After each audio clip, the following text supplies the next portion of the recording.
مگر اچھی خبر یہ تھی کہ ابھی تک وہ انچھوئی تھی، کسی نے اس کے ساتھ کوئی تعلق قائم نہیں کیا تھا۔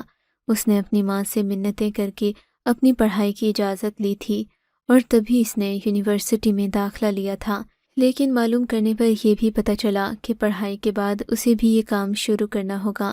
اب میں نے دل میں ٹھان لی کہ اسے حاصل کر کے رہوں گا، چاہے مجھے کوئی بھی راستہ کیوں نہ عبور کرنا پڑے، کیونکہ میں اسے اس دلدل میں گرتے ہوئے نہیں دیکھ سکتا تھا۔ اب میں مناہل کا دیوانہ ہوتا گیا۔ بالآخر ایک دن میں نے اسے شادی کی پیشکش کر دی، یہ جان کر کہ میں اس کے ماضی اور حال کو جانتے ہوئے بھی اسے قبول کرنے پر تیار ہوں۔ مناہل نے میرے ساتھ شادی کرنے کی حامی بھر لی۔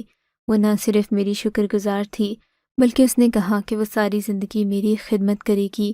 وفاداری کا یہ وعدہ لے کر میں اسے اپنے نکاح میں لے آیا، مگر اب مسئلہ یہ تھا کہ میں اپنے ماں باپ کو اس شادی کے بارے میں کیسے بتاتا۔ ہمارے گاؤں میں گاؤں سے باہر یا خاندان سے باہر شادیاں نہیں کی جاتی تھیں، اور پھر شہر کی لڑکیاں، وہ بھی ایک ایسی لڑکی جس کے ماضی کے بارے میں کچھ پتہ نہ ہو، ایک ناقابل قبول بات تھی۔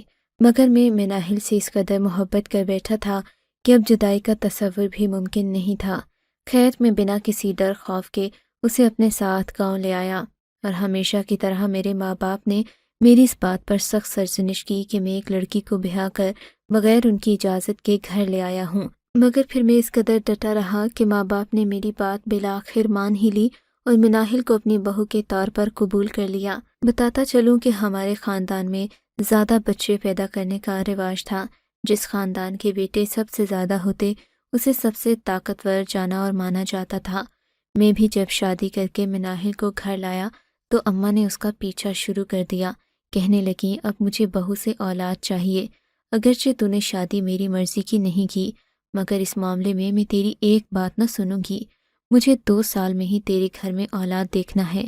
اماں کو میں کیسے سمجھاتا کہ یہ سب انسان کے بس میں نہیں بلکہ خدا کے اختیار میں ہوتا ہے۔ بہرحال مجھے مکمل امید تھی کہ اللہ تعالیٰ ہمیں جلد ہی اولاد کی نعمت سے نوازے گا۔ میں مناہل سے یہ باتیں چھپاتا نہیں تھا، اسے بھی ہمارے گھر کے ماحول کا اندازہ تھا۔ مگر 1 سال گزر گیا، میں اولاد کی نعمت سے محروم رہا تو میرے دل میں عجیب سے خدشے سر اٹھانے لگے کہ کہیں مجھے مناہل سے دور ہی نہ جانا پڑے، کیونکہ میری والدہ چاہتی تھیں اس گھر میں جلد سے جلد میری اولاد کی خوشیاں دیکھنا چاہتی تھیں۔ ایک دن مجھے اداس بیٹھا دیکھ کر مناہل کہنے لگی، مجھے لگتا ہے ہمیں ڈاکٹر کے پاس جا کر چیک کروا لینا چاہیے، ہو سکتا ہے کہ ہم دونوں کے اندر کوئی کمی ہو، اگر اس کا بروقت علاج ہو جائے گا تو زندگی میں آسانی پیدا ہوگی، اماں جی کی خوشیوں پر بھی پانی نہیں پھرے گا، ورنہ تو ہم ایسے ہی بیٹھے رہیں گے، کم از کم ہمیں پتہ تو چلے کہ آخر مسئلہ کیا ہے۔ مناہل کی بات سن کر میں بھی سوچ میں پڑ گیا، بات تو اس کی صحیح تھی، مگر اماں اس حق میں نہیں تھیں کہ میں ڈاکٹر کے پاس جاؤں۔ ان کا خیال تھا کہ صرف مناہل کو جانا چاہیے، کیونکہ مناہل میں کمی ہو سکتی ہے، اور اگر ایسا ہوا تو وہ میری دوسری شادی کروا دیں گی۔ مناہل کو اس بات پر بہت غصہ آیا، اس نے میری منت کی تو میں مجبور ہو گیا۔ ہم دونوں ہی ڈاکٹر کے پاس چیک اپ کروانے گئے۔ یہ ڈاکٹر مناہل کی جاننے والی تھی، اس لیے اس نے ہمارا کام زیادہ دلچسپی سے کیا، مگر جو رپورٹس آئیں اس نے تو میرے ہوش ہی اڑا دیے۔ رپورٹس کے مطابق میں کبھی باپ نہیں بن سکتا تھا، جبکہ مناہل کے اندر کوئی خرابی نہیں تھی۔ یہ رپورٹس پڑھ کر میرا تو دل ہی کانپ گیا۔ مجھے ڈر تھا کہ کہیں مناہل مجھے چھوڑ کر نہ چلی جائے، کیونکہ میں اولاد پیدا نہیں کر سکتا تھا۔ کوئی بھی بیوی اپنے شوہر میں یہ کمی برداشت نہیں کر سکتی، وہ خود بانجھ ہو تو گزارا کر لیتی ہے کہ شوہر کی دوسری شادی کروا دے، لیکن اگر مرد ہی بانجھ ہو تو پھر اسے ساری زندگی بے اولاد رہنا پڑتا ہے۔ میں نے مناہل سے کہا کہ اگر وہ میرا ساتھ دے سکتی ہے تو میں کسی سے اس بات کا ذکر نہیں کروں گا، نہ ہی کبھی اماں کے کہنے پر دوسری شادی کروں گا۔ مناہل نے کہا، میں آپ کا ساتھ کبھی نہیں چھوڑوں گی، بس آپ بھی میرا ساتھ دیجیے، آپ کسی کو یہ بات مت بتائیے کہ کمی آپ میں ہے، میں بھی آپ کا پردہ رکھوں گی۔ مناہل کی اس بات سے میں بہت خوش ہوا، سوچ بھی نہیں سکتا تھا کہ مجھے اس قدر تابع دار بیوی ملے گی، کیونکہ اس نے اتنی بڑی قربانی دے کر میرا دل جیت لیا تھا۔ لیکن میں اپنی طرح سے علاج کروانا چاہتا تھا، اگرچہ ڈاکٹر سے نا امید ہو گیا تھا، لیکن مجھے ایک دوست نے کہا تھا کہ جتنا بڑا مرض ہو اس کا علاج میرے دواخانے میں ممکن ہے۔ میں نے اس سے اجازت لی اور ایک دن اس کے دواخانے پہنچ گیا۔ وہ کچھ حکیمانہ طرز کا دواخانہ تھا، مگر یہ لوگ ماڈرن طبیب تھے۔ رپورٹس دیکھنے کے بعد ہی علاج شروع کرتے۔ حکیم صاحب نے مجھے کہا کہ میں اپنی لیب رپورٹس لے کر آؤں۔ تبھی میں اپنی پرانی رپورٹس گم کر چکا تھا۔ نئی رپورٹس بنوانے کے لیے ایک قریبی لیب میں چلا گیا۔ وہاں جا کر اپنے ٹیسٹ کروائے تو پتہ چلا کہ مجھ میں تو باپ بننے کی صلاحیت موجود ہے، کسی قسم کی کمی نہیں ہے۔ حکیم صاحب نے جب یہ رپورٹس دیکھیں تو کہنے لگے، تم تو اچھے بھلے ہو، تمہیں کسی علاج کی ضرورت نہیں ہے، لگتا ہے کسی نے تم کو غلط رپورٹس دی ہیں۔ لیکن حکیم صاحب، میری اولاد نہیں ہو رہی۔ میں نے کہا تو وہ بولے، تو اس کا مطلب یہ ہوا کہ تمہاری بیوی میں کوئی نقص ہے؟ نہیں حکیم صاحب، اس میں کوئی نقص نہیں ہے، میں اس کے 2 بار ٹیسٹ کروا چکا ہوں۔ میری بات پر وہ سوچ میں پڑ گئے۔ اچھا ٹھیک ہے، میں تمہیں کچھ دنوں کے بعد فون کروں گا، تم میرے پاس آنا، ضرور کوئی نہ کوئی مسئلہ تو ہوگا ہی، ورنہ تو اتنی دیر نہیں ہو سکتی۔ حکیم سے ملاقات کرنے کے بعد میرے دل کا کافی بوجھ ہلکا ہو گیا۔ میں گھر آیا، میں نے مناہل کو اس بات سے آگاہ نہیں کیا کیونکہ مجھے اس پر شک سا ہو گیا تھا۔ تبھی ایک دن محبت کے سارے تقاضے بھلا کر میں نے مناہل سے سوال بھی کیا اور اسے اپنے جواب سے حیران بھی کر دیا۔ دیکھو مناہل، تم نے مجھ سے شاید یہ بات چھپائی ہو، مگر میں اس نتیجے پر پہنچ چکا ہوں کہ خرابی مجھ میں نہیں ہے، کیونکہ میں نے اپنے ٹیسٹ کروا لیے ہیں۔ حکیم صاحب کا کہنا ہے کہ مجھ میں کوئی بیماری نہیں ہے۔ اب چونکہ تمہارا یہ کہنا ہے کہ میں بانجھ ہوں، کیونکہ تم ان رپورٹس پر زیادہ یقین کرتی ہو، تو میں ایک شادی کر کے دیکھ لوں گا۔ اگر 1 سال کے اندر مجھے اولاد نہ ہوئی تو میں اس عورت کو طلاق دے دوں گا۔ میری یہ بات سن کر مناہل کا رنگ اڑ گیا۔ وہ میرے پاؤں پڑ گئی اور کہنے لگی، مجھے معاف کر دو، میں نے تم سے جھوٹ بولا، تم شادی مت کرنا، میں تمہیں ساری حقیقت بتاتی ہوں۔ اس کی بات سن کر میں نرم پڑ گیا، مگر میرے دل میں بہت غصہ تھا۔ میں سوچ بھی نہیں سکتا تھا کہ مناہل مجھ سے اس حوالے سے جھوٹ بولے گی۔ تب مناہل نے مجھے روتے ہوئے بتایا، آپ تو جانتے ہیں کہ میں کس قسم کے پس منظر سے تعلق رکھتی ہوں۔ ہمارے یہاں خوبصورتی کا بہت خیال رکھا جاتا تھا۔ میں جب وہ سب کچھ چھوڑ کر یہاں آئی تھی تو اپنی ان روایات کو بھلا نہ پائی۔ وہاں پر عورتیں بچے پیدا کرنے میں 10-15 سال کا عرصہ لگاتی تھیں تاکہ ان کی خوبصورتی اور جوانی میں کوئی فرق نہ آئے۔ میں بھی چاہتی تھی کہ میں ہمیشہ آپ کی نظر میں مقبول رہوں۔ مجھے ماں نے یہی سکھایا کہ مرد شادی کے 1 سال تک بدل جاتے ہیں، کیونکہ عورت بچوں کی ذمہ داریوں میں گم ہو کر اپنے شوہر کو نظر انداز کرنے لگتی ہے اور اس کی خوبصورتی بھی مان پڑ جاتی ہے۔ اسی لیے میں نے یہ سب کیا اور آپ سے جان بوجھ کر یہ سچ چھپاتی رہی۔ مجھے معاف کر دیں، میں نے 2 سال تک آپ کو اولاد کی خوشیوں سے محروم رکھا۔ میں آپ کے دل میں جگہ بنانا چاہتی تھی۔ مناہل کی بات سن کر مجھے غصہ بھی بہت آیا، مگر میں جانتا تھا کہ اس میں اس کا کوئی قصور نہیں، قصور ہمارے معاشرے کا ہے، جہاں مرد اپنی بیویوں کو توجہ نہیں دیتے۔ بہرحال میں نے مناہل کی اس غلطی کو معاف کر دیا۔ اب میں نے اماں کو بھی خوشخبری سنا دی کہ ہم 1 ہی سال میں آپ کو اولاد کی خوشی ضرور دیں گے، ورنہ بھلے میری شادی کسی اور سے کر دیجیے گا۔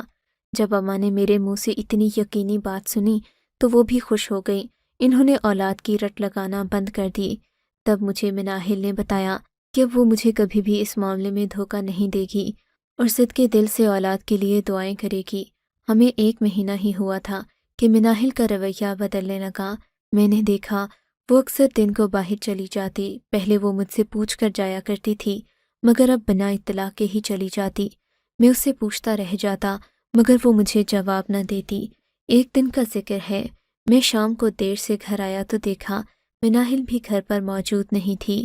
مجھے بہت فکر ہوئی۔ میں نے اسے کئی بار فون کیا، اسے پوچھنے کی کوشش کی کہ وہ کہاں ہے، مگر اس کا نمبر مسلسل بند جا رہا تھا۔ مجھے اس قدر غصہ تھا کہ بتا نہیں سکتا۔ دل میں طرح طرح کے خیالات جنم لے رہے تھے۔ تب 2 گھنٹے بعد مناہل خود گھر آ گئی۔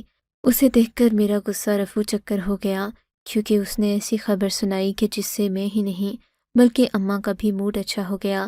کہنے لگی میری طبیعت صحیح نہیں تھی۔ میں نے سوچا کہ میں اپنا چیک اپ خود ہی کروا لوں، اگر کوئی مسئلے اور پریشانی والی بات ہے تو آپ کو اذیت نہ دوں۔ یہی سوچ کر میں اکیلی چلی گئی تھی، مگر میری دوست نے چیک اپ کے بعد مجھے بتایا کہ میں بہت جلد ماں بننے والی ہوں۔ مناہل کے منہ سے یہ الفاظ سن کر اماں خوشی سے جھوم گئیں، کہنے لگیں مجھے اپنی بہو سے یہی امید تھی۔ دن گزرتے رہے، اب میں بے صبری سے اس دن کا انتظار کر رہا تھا جب مناہل نے ماں بننے کے رتبے پر فائز ہونا تھا اور اس گھر میں خوشیاں آنا تھیں، ایک دن مناہل کی طبیعت بہت خراب ہو گئی۔ میں اسے ہسپتال لے کر ڈاکٹر کے پاس گیا۔ یہ وہی ڈاکٹر تھی جہاں اکثر مناہل چیک اپ کروایا کرتی تھی۔ مناہل کی طبیعت حد سے زیادہ بگڑنے لگی تھی۔ وہاں جا کر میں نے مناہل کا الٹرا ساؤنڈ کروایا تو ڈاکٹرز نے بڑی ہی عجیب بات بتائی۔ کہا گیا کہ وہ 5 بچوں کی ماں بنے گی۔ مناہل نے یہ سنا تو وہ بھی خوشی سے پھولے نہ سما رہی تھی۔ کہنے لگی، میں دل سے یہی چاہتی تھی کہ میرے ہاں 5 بچے ایک ساتھ ہو جائیں تاکہ میں اولاد بننے کی تکلیف سے بار بار نہ گزروں۔ اس بار بھی اس کی خود غرضی غالب آ گئی تھی، مگر میں نے کوئی جواب نہیں دیا کیونکہ یہ ایک قدرتی عمل تھا، اس میں مناہل کا کوئی قصور نہیں تھا۔ اب رفتہ رفتہ دن گزرتے گئے، اماں بھی مناہل کا خیال رکھنے لگیں اور میں نے تو اسے ہاتھ کا چھالا بنا کر رکھا۔ بالآخر وہ دن آ ہی گیا جب مناہل کو لے کر ہسپتال جانا تھا۔ بدقسمتی سے اس دن اماں بھی بیمار پڑ گئیں۔ ان کے بلڈ پریشر کا مسئلہ اس قدر بڑھ گیا کہ مجھے اپنی بہنوں کو بلانا پڑا اور مناہل کو لے کر خود ہی ہسپتال چلا گیا کیونکہ یہ مناہل کی زندگی کا مسئلہ تھا۔ وہاں جا کر پتہ چلا کہ ڈاکٹرز بھی چھٹی پر ہیں اور وہ ڈاکٹر جس سے اکثر مناہل چیک کرواتی تھی وہ بھی آج کسی مجبوری کے تحت نہیں آئی تھی۔ مجبوراً مجھے مناہل کو نرسز کے حوالے کرنا پڑا، مگر تھوڑی دیر کے بعد جب نرس باہر آئی تو اس کے چہرے کا رنگ اڑا ہوا تھا۔